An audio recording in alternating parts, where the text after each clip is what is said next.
Why, hello there, fellow rocket engineers. Rodamon here. Thank you for tuning in to Stationeer's Brutal Vulcan, episode 71, starting a new exploration rocket.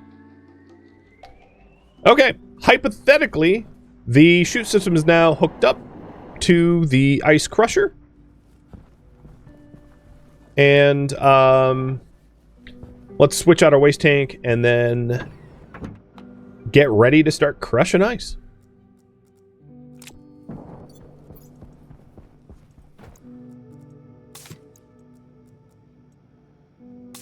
Now, the other types of chutes we can have, let me see. So there's, there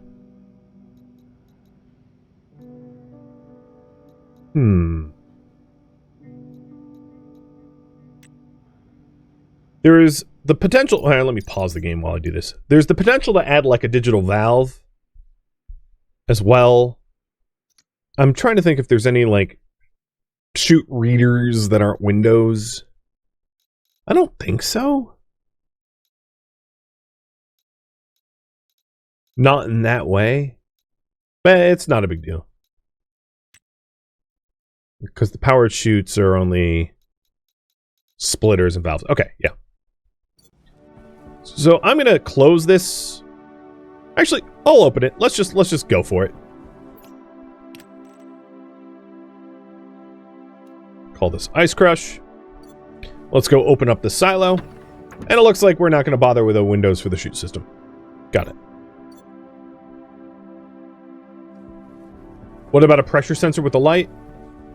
You could do like a daylight sensor with the windows or with the shutter system. Is that what you're referencing? I'm a little confused as to what you're suggesting. Here we go. There goes our ice.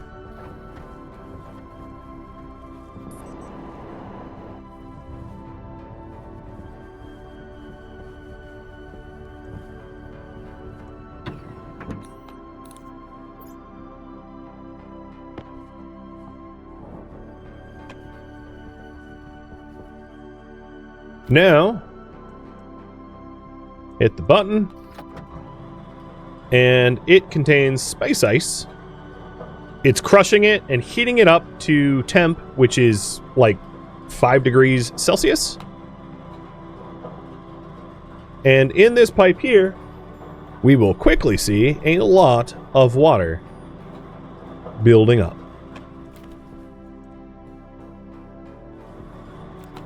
And a lot of that water is being stored in the tank up top.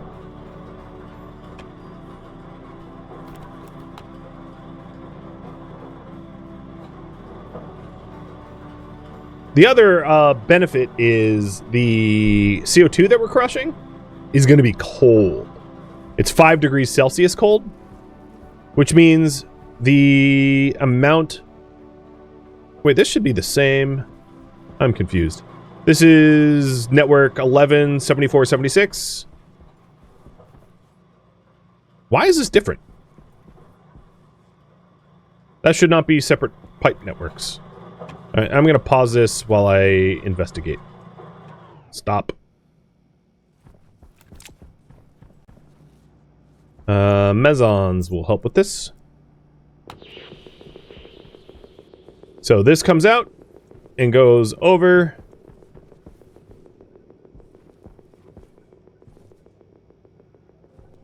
to... Oh, it doesn't actually connect. What is going on right there? Let's figure that out.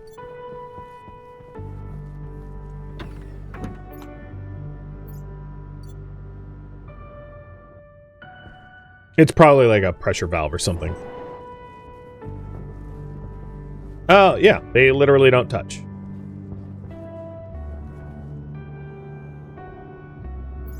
Alright, mesons.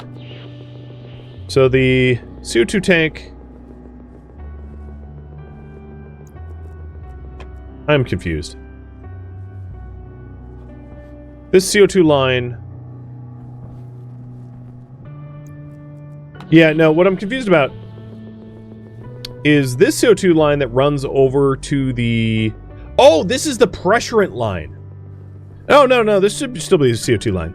Because the pressurant goes there for the furnace. Alright, one thing. This tank could be connected up way smarter because there's the pipe literally right there. But it doesn't really matter. I'm not going to redo that. So this part of the network is correct. This is 11... This is the correct... So it never connects.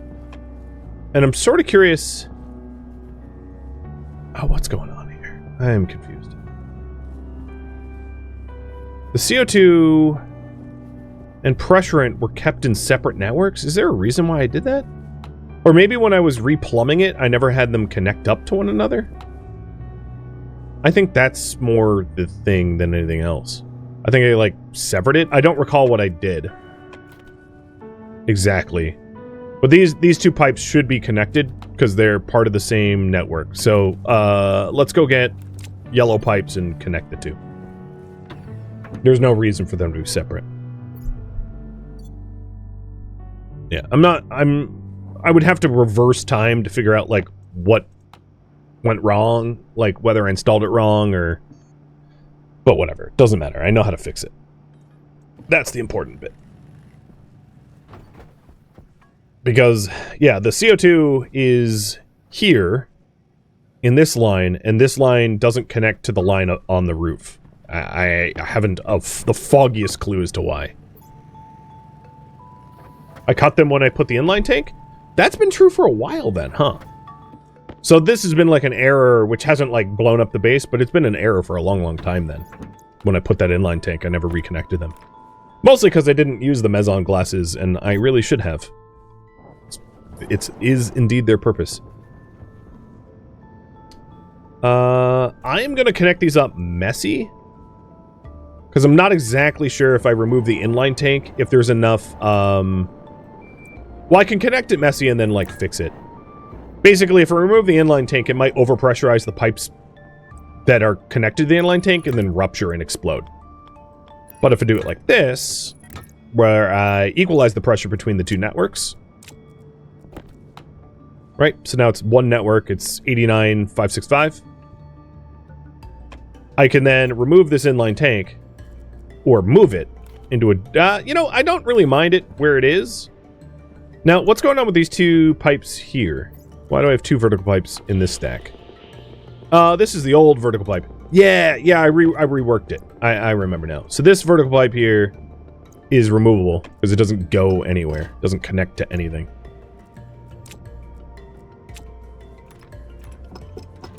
And then we'll just do a three-way here. Alright, that's a little bit cleaner.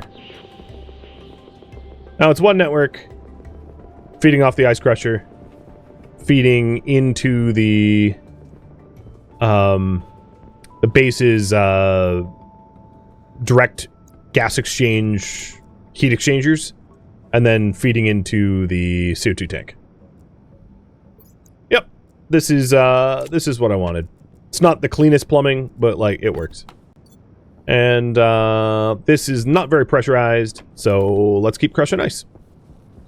I'm glad we paused and like double checked because yeah, that was at least I noticed the weirdness. I mean that's the thing is like mistakes are going to probably be made, right? They're pretty hard to avoid all mistakes when playing this game, but as long as you catch your mistakes before they explode, you're good. You're fine. You have survived, and that's my aim.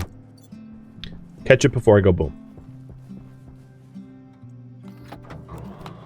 All right, crush it again.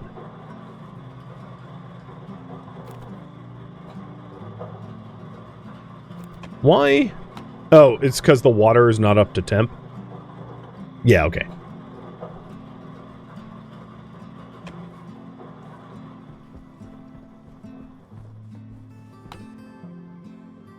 So the total kilomoles of CO2 available should be going up, and the temperature should be going down with the ice being crushed. Yep, and it does it in batches. The ice crusher is, crushes a batch of ice, brings it up to temp, and then releases it in the network.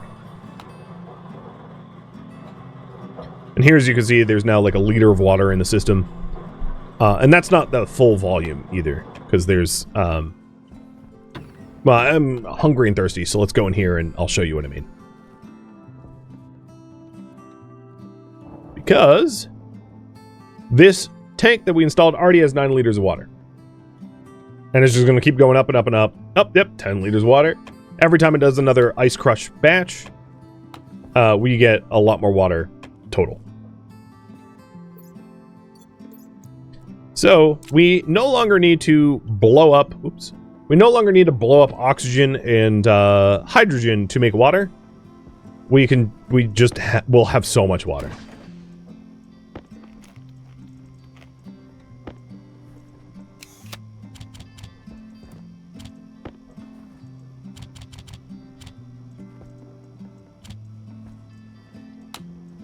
Is there a way to monitor near the ice crusher to show how much is in the silo? There should be 0 in the silo because I suspect our chute system had more than 50 slots or so, meaning that there's like should be basically nothing left in the silo. I could put a data reader to read the like a slot reader to read the slot information of the silo. That way we could be sure.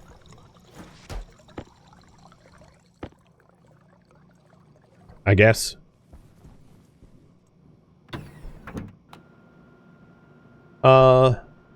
Is there a sensor that can tell when it's empty or full? Well, easy enough. When it's making noise, it's not empty.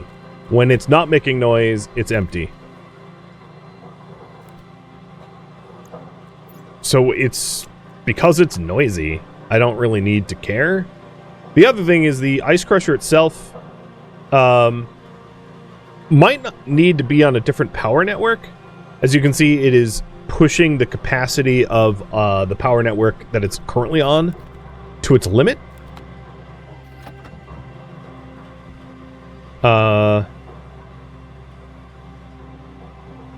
Because the 10 watts it uses is a lie.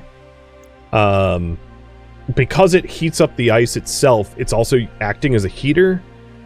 And the game says, oh, it only uses 10 watts. Yeah, no, that's not true. Ice crusher. I think it uses like a kilowatt every time it heats ice. I'm trying to look at the wiki to see if the wiki has more information. But yeah, either way, I think if I think we need to wire this up to a different network for power. The thing I'm more wondering about is where is the closest other network for power? We have this heavy cable here, which is for our so this heavy cable is the power network for our launch systems, which can handle a lot more power. So maybe what we'll do is we'll hook it up to that heavy cable rather than have it on the small cable, and that will solve a lot of our scale problems. So let's do that. And while I do that, I'm going to have you decide the next project. What is the next project? So yeah, I'll just use the generic poll rather than type up a new one.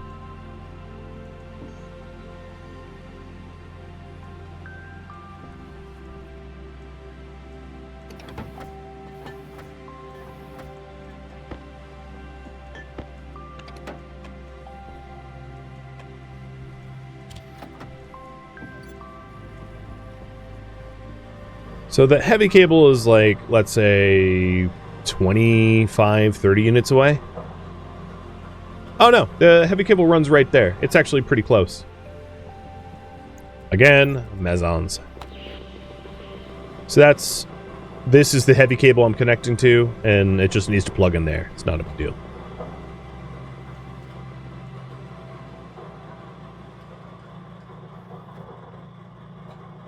I'm trying to catch this at end of cycle so I can turn it off. Oh my god, it's for real. Do the thing. Okay, I definitely have enough of these already.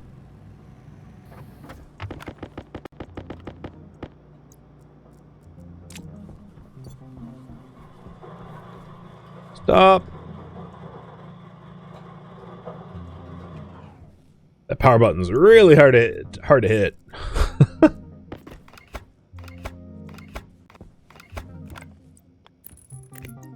Hey, Sappo, you're welcome. I'm happy that you got into it.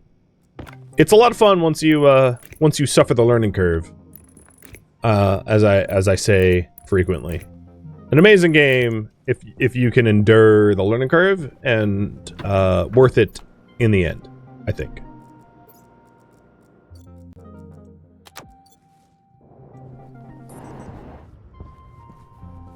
So this heavy cable is coming directly off the batteries.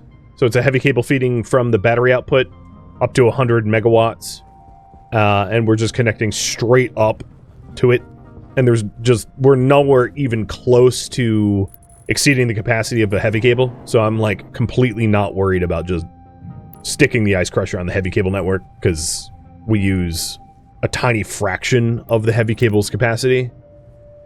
So it's not going to be an issue. And fortunately, we had a heavy cable running like right here, so it's also super convenient to avoid power fluctuation issues. For reference, we have so far 20-30 liters of water. So we've made almost more water with the ice crusher, crushing a tiny fraction of the amount of ice we've mined than we have, generated through H2 combustion.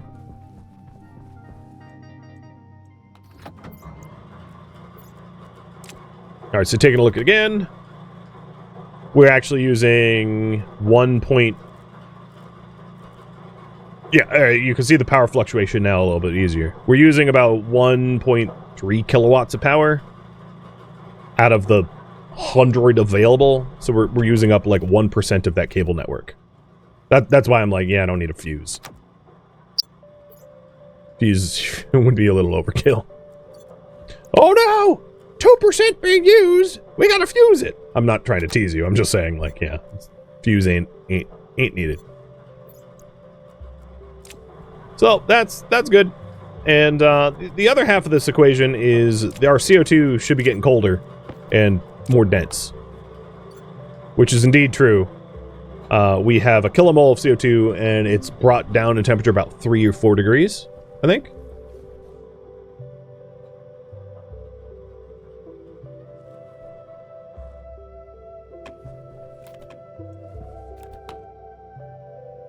And that's even with competing, adding hot hydrogen into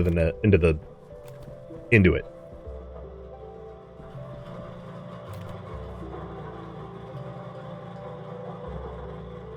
And there it is, going batches of ice.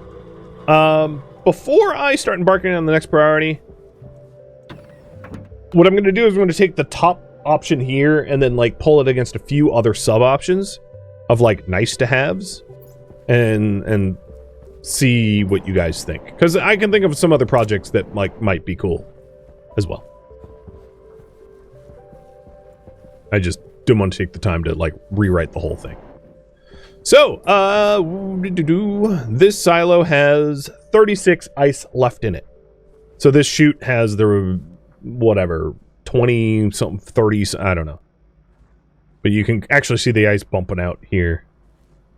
And we've probably crushed less than like 1% of the ice total. For reference, that's how much ice we got. Every crush cycle is what, like 5? How much ice does it crush at once?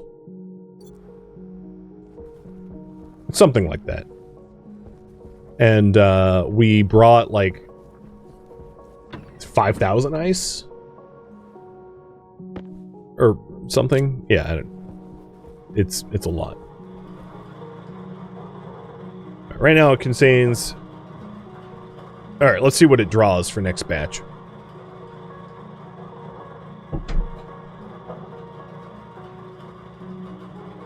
Yeah, 5 at a time.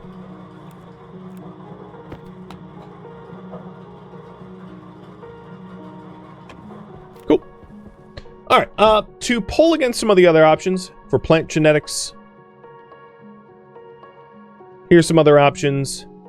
We could build an exploration rocket. We could improve fuel production control. Scale up Sterling to 10 gens. Make a shower and shower. Expand the landing pad to include a runway for more trade options or other viewer suggestions. So to elaborate on a few of these options, the exploration rocket. Obviously, there's other points of interest up in space besides the ones we've already surveyed, right? So far, we know of the Vapor Cloud and Acheron, but there's more stuff up there, and there might be more resources up there, and we don't know about them until we survey. Improve fuel production control means to like have a way for our fuel gas mixer to be able to be controllable on the landing pad, and then also have the landing pad be able to read the pressure of the internal fuel tanks of the rocket, so that we know, basically make it easier to fuel up the rocket, because as it is now, it's kind of like constantly checking everything, keeping everything in balance. It's a little obnoxious.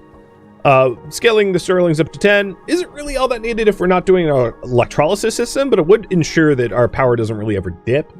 But yeah, that might be superfluous. Making a shower and shower is just a flex, you know? Realistically, we can solve our hygiene issues by just like stripping down in our base and our hygiene problems go away. But like, if you want me to take my first Vulcan shower, I'm not going to say no. Expanding the landing pad to include runway for more trade options. So some things you cannot trade with until you have a bigger landing pad. So landing pads go up to like 9x9 total size or so. And they will also need runways, and and then in the most extreme version, they will need pressurization. And that expands your options for trade. Because we're never going to be able to get like Darga ferns or anything like that without. And viewer suggestions, yeah. That would be, of course, up to you.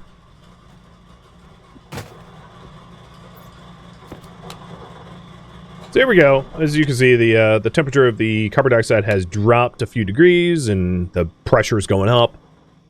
And then the amount of water that we have is probably immense. Like, in here is 6 liters. In that tank is going to be like 100 or something. I don't know. Well, let's go find out. Now, the bottleneck to the exploration rocket, I will say, is obviously the amount of oxygen that we have in the farm at the moment.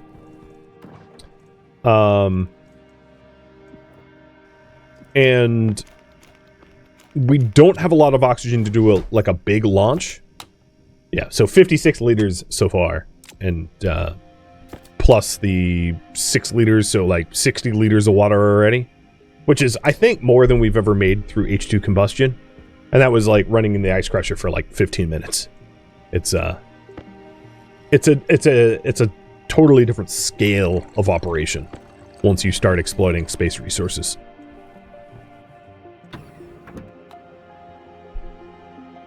So current priority is going to be build an exploration rocket.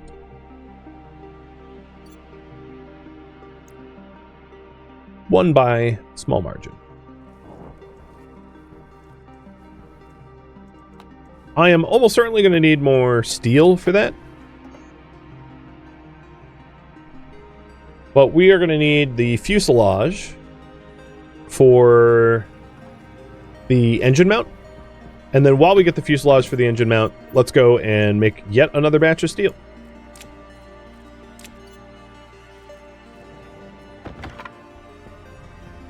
I've been running mostly that way, so let's run the other way for once. I don't know. I know that's iron, but I don't think I want to get it from my own backyard because it's going to screw up the terrain. I'm also set on flatten. Let's undo that. And then after I make a quick batch of steel, I also know I'm going to be needing gold too, because I'm down to like 40 grams of gold. And that's probably not enough to run like a space exploration mission.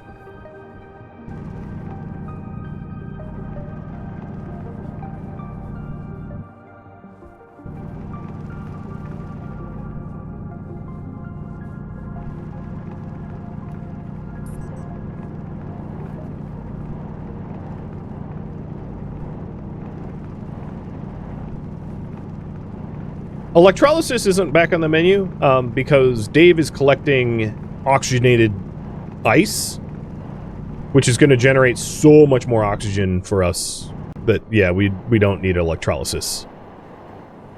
That's why we went to the oxygen vapor fields for the next mining. So once we process all the liquid ice, all the water ice, we can have Dave land and start to do the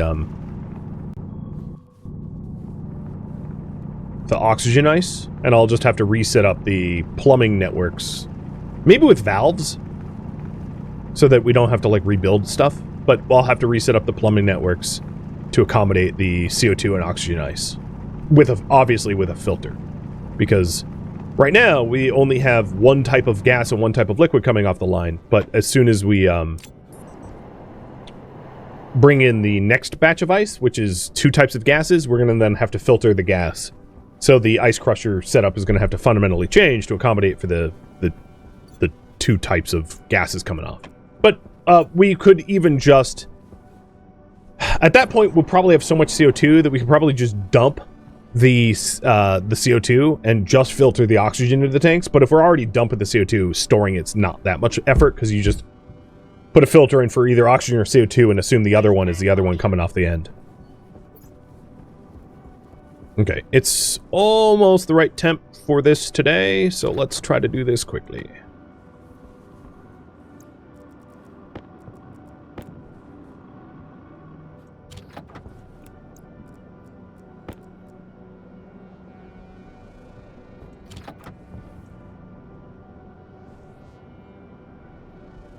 I'll try not to do the jump, because I know that I got some YouTube comments of like, that's dizzying. So I'll just like stand on the vent and do tiptoes.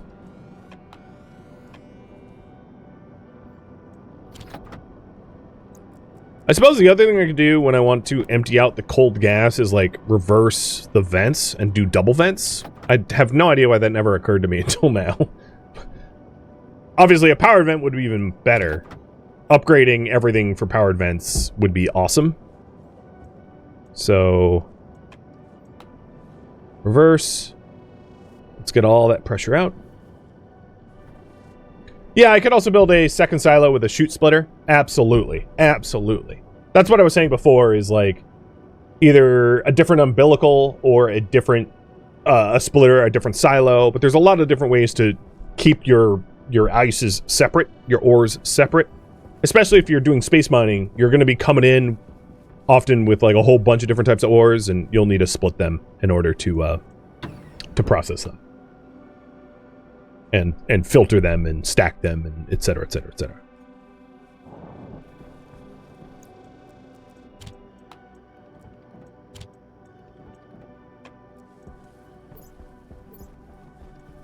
All right. Waste tank was about to go kaputs.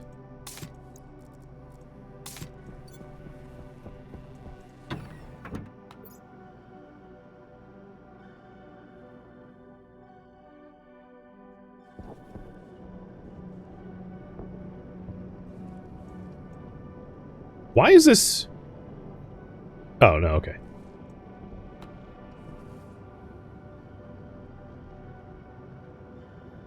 And soon this will heat up to steel making temps. I hope. Yeah. Perfect.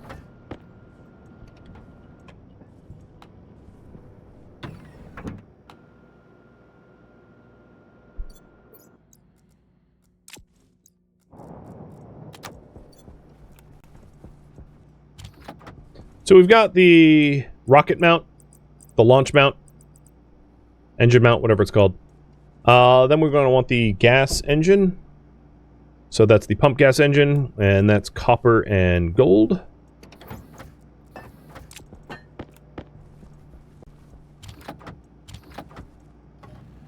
And then the rocket mount itself, the engine mount requires steel sheets to be welded. So we're going to need to... I have some steel sheets, but we're probably going to need more than that. Storm clock says 0. No storm.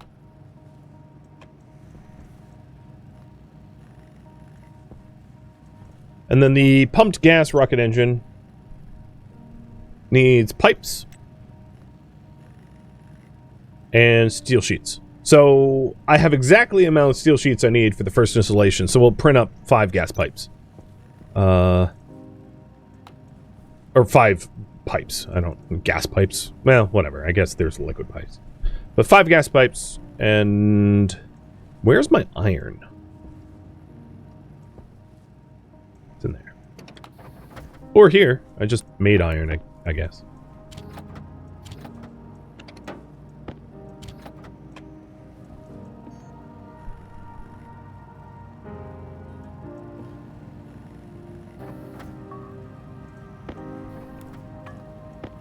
Don't make 2 of those.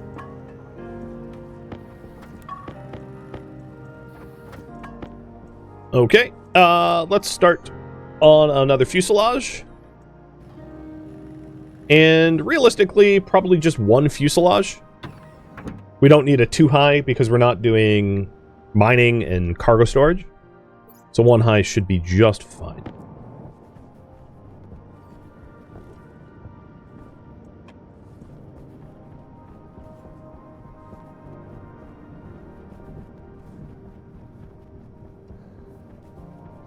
Because I have to check. Oh, 11?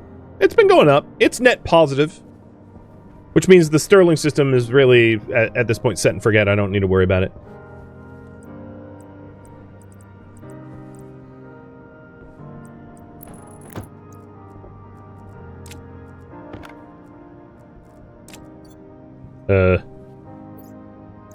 Did I just put my belt in the belt? Yeah, I did. Nested belts. And pretty soon we'll be able to name this rocket, so let's get ready for the giveaway. The raffle. Raffle timer's up.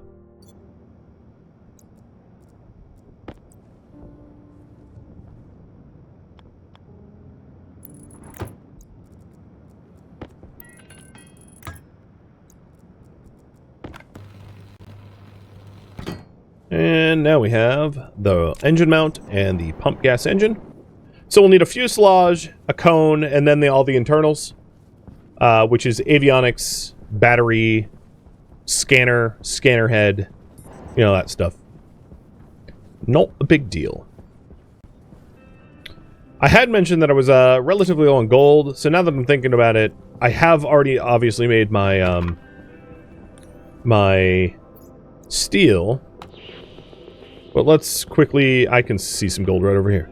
Let's grab a little gold. What is going on with my glasses, though? Yo, why aren't you working? Glasses. Glasses. Hello? Glasses. Oh, it's still on the T-ray scanner, isn't it? Okay, I'm an idiot. I really thought it said the other one. Hey, I figured it out eventually. I'm an idiot, but one that can solve my own problems. So a useful idiot.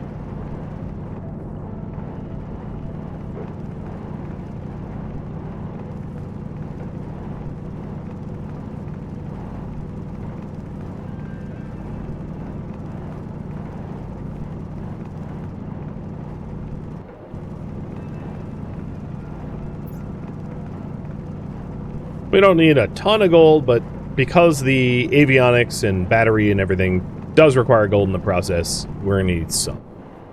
So there we go. That is 121 gold.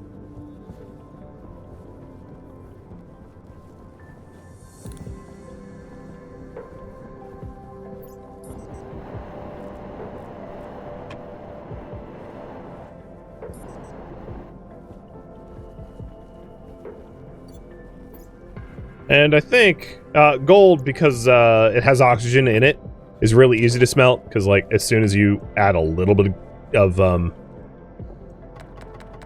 atmosphere to it with the volatiles, it self-combusts and heats up. So gold, silver, that stuff's like super easy to furnace smelt because it's self-igniting. Ta-da!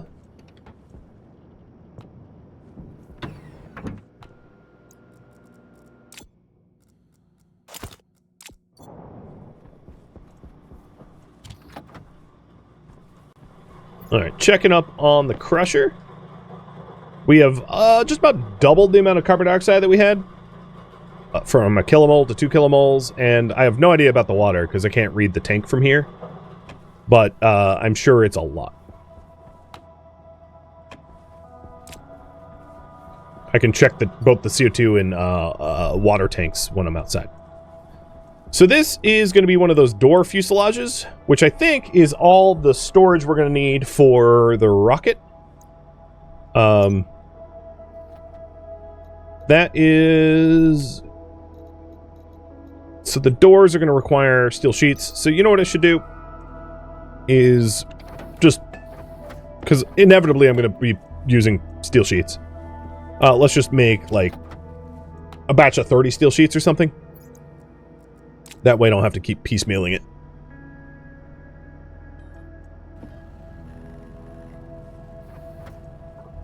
And then we're going to want one more fuselage for the cone, the nose cone. And I think everything we're needed to do, put in the rocket, can fit within those. But if we can't, I'll expand the rocket to 2 high. You know, if 1 high isn't enough. And I hope we have enough oxygen for this. But the other thing is we can abort Dave's mining early if we need the oxygen sooner. So he is... Oh, you know, he's already full. Yeah, 98% full. So yeah, Dave's got all that oxygen already. Because what we could do is we could put another ice crusher in and just have like 2 ice crushings in tandem. 2? Like that's entirely possible if you guys want. So we're crushing, you know, oxygen ice and water ice on a splitter. Congratulations, Private Barton. You get to be the Rocket Man.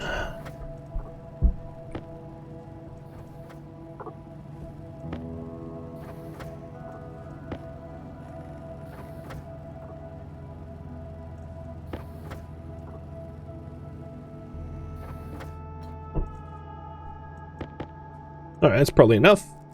Let's do another fuselage.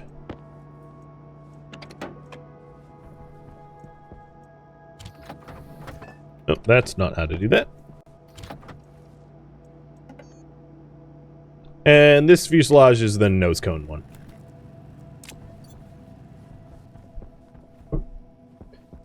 Cheers.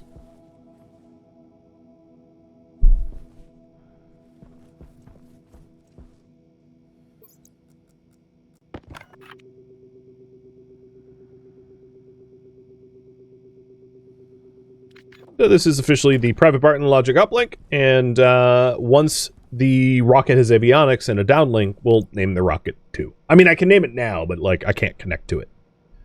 All right.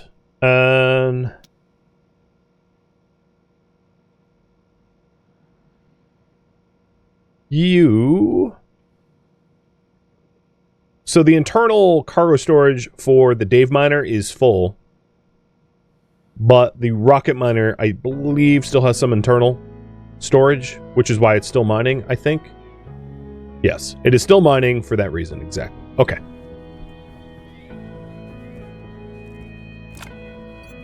It will stop when it's full. I don't need to police it.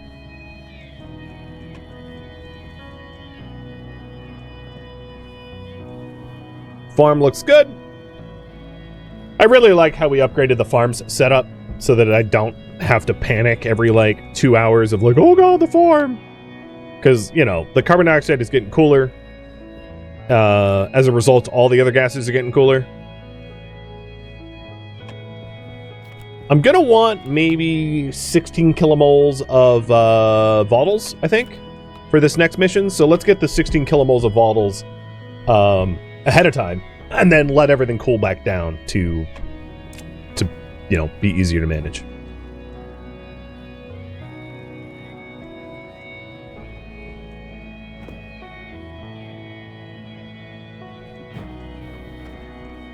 And there's the nose cone fuselage. The next thing we can print up is the scanner.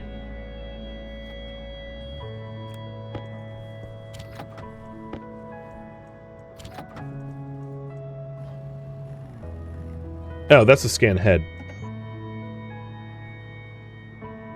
Rocket scanner. Go. And let's get this stuff installed. Also, Barton, what color rocket do you want? It's up to you.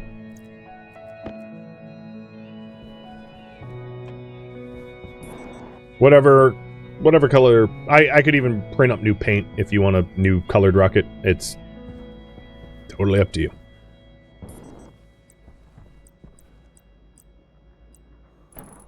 All right, there's the doors. And we'll do the big cone. Oh, there we go. Obviously, I'm not going to want to weld the cone right now, but very least we could weld the doors. And then name the thing.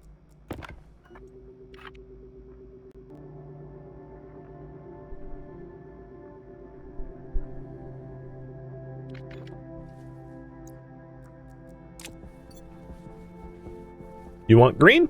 You got it.